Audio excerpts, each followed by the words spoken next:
Hello বন্ধুরা, আমার নাম মাধুরী। বয়স মাত্র 22 বছর। আর আমার বিয়ে হয়েছে 55 বছরের এক বৃদ্ধের সাথে। এটি আমার দ্বিতীয় বিয়ে। আমার প্রথম স্বামী খুব অল্প সময় পরেই মারা যান। সমাজের কথা শুনে বাবা বলেছিলেন, এখন তো তোমার পুরো জীবন বাকি আছে, তাই দ্বিতীয় বিয়ে করা উচিত। বিধবা হিসেবে নতুন সঙ্গী খুঁজে পাওয়া কঠিন ছিল। তাই বাবা 55 বছরের একজন মানুষের সাথে আমার বিয়ে দিলেন। আমার স্বামী বেশিরভাগ সময় কাজের ব্যস্ততায় থাকেন। তিনি যখন শহরে কাজ করতে যান, তখন আমি অনেকটা একা হয়ে পড়ি। যখন তিনি বাড়িতে আসেন, তখন ক্লান্তির কারণে বেশি কিছু করতে পারেন না। আমি প্রথম স্বামীর অল্প সময়ের অভাব অনুভব করছি, এবং এখন দ্বিতীয় স্বামীও আমাকে সময় দিতে পারছেন না। একদিন আমাদের কাজের লোক অসুস্থ হয়ে গেলেন এবং তার ছেলে বিকাশকে পাঠালেন। বিকাশ একজন যুবক, শক্তিশালী এবং আকর্ষণীয়। প্রথম দেখাতেই আমি তার প্রতি আকৃষ্ট হয়ে গেলাম। যখন সে আমার সামনে এসে দাঁড়ালো, মনে হলো যেন সে কোনো সিনেমার নায়ক। আমি তাকে হাসতে হাসতে বললাম, এবং সে আমার কথা শুনতে আগ্রহী ছিল। বিকাশ বলল, মালকিন, আমি সঞ্জয় কাকার ছেলে।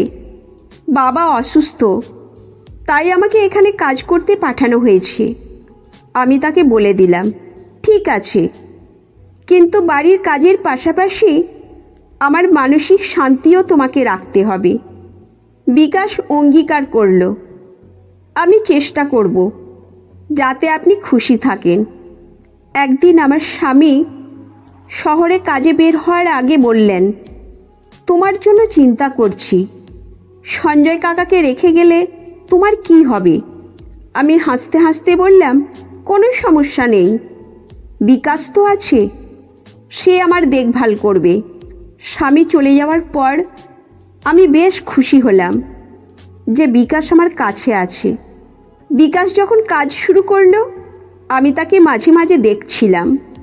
তার নিষ্ঠা ও কাজের প্রতি মনোযোগ আমাকে মুগ্ধ করেছিল। সে সব কিছু খুব যত্ন সহকারে করত, যা দেখে আমি ভাবছিলাম কিভাবে তার সঙ্গে ভালোভাবে যোগাযোগ গড়ে তুলব। আমি কিছুটা চিন্তায় ছিলাম। একদিন আমি সিঁড়ি দিয়ে নামার সময় হঠাৎ পা পিছলে পড়ে গেলাম এবং চিৎকার করে উঠলাম। বিকাশ দ্রুত ছুটে এসে বলল, মালকিন, আপনি ঠিক আছেন? আমি বললাম, পা মচকে গেছে, আমি উঠে দাঁড়াতে পারছি না। বিকাশ বলল, আপনাকে সাহায্য করছি। সে আমাকে ধরে উঠে দাঁড়াতে সাহায্য করল, এবং আমি তার সাহায্যে ধীরে ধীরে নিজের ঘরে গেলাম। বিকাশ আমাকে বিছানায় বিশ্রাম নিতে বলল এবং চলে গেল। বিকাশ চলে যাওয়ার পর আমি বুঝতে পারলাম সে আমার জীবনে একজন সহায়ক এবং বন্ধুর মতো হয়ে উঠেছে। তবে আমি জানতাম আমাদের সম্পর্কের সীমা থাকা উচিত এবং সব কিছু সম্মানজনকভাবে বজায় রাখা জরুরি। কিছুদিন পর আমি অনুভব করলাম একাকিত্বের সঙ্গে যুদ্ধ করার জন্য আমাদের কিছু খেলা শুরু করা উচিত। আমি বিকাশকে বললাম, চলো আমরা ক্রিকেট খেলি। বিকাশ প্রথমে কিছুটা দ্বিধাগ্রস্ত হলো, কিন্তু পরে সে রাজি হয়ে গেল।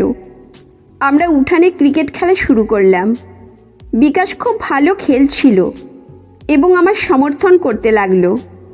খেলতে খেলতে আমি তার সাথে এক অদ্ভুত বন্ধুত্ব গড়ে তুলতে লাগলাম। আমাদের মধ্যে হাসি, ঠাট্টা, জয় পরাজয় সব কিছু মিলিয়ে একটি সুন্দর সম্পর্ক তৈরি হলো। আমি ধীরে ধীরে বুঝতে পারলাম বিকাশ শুধুমাত্র কাজের লোক নয়, বরং আমার জীবনে একজন ভালো বন্ধু হয়ে উঠেছে। আমরা মজা করতে করতে একে অপরকে আরও ভালোভাবে বুঝতে পারলাম। একদিন খেলতে গিয়ে আমি একটি ছক্কা মারলাম এবং আনন্দে চেঁচিয়ে উঠলাম। বিকাশ বলল, মালকিন, আপনি অনেক ভালো খেলেন। আমি হাসতে হাসতে বললাম, তুমি কি আমাকে সৎভাবে বলছো?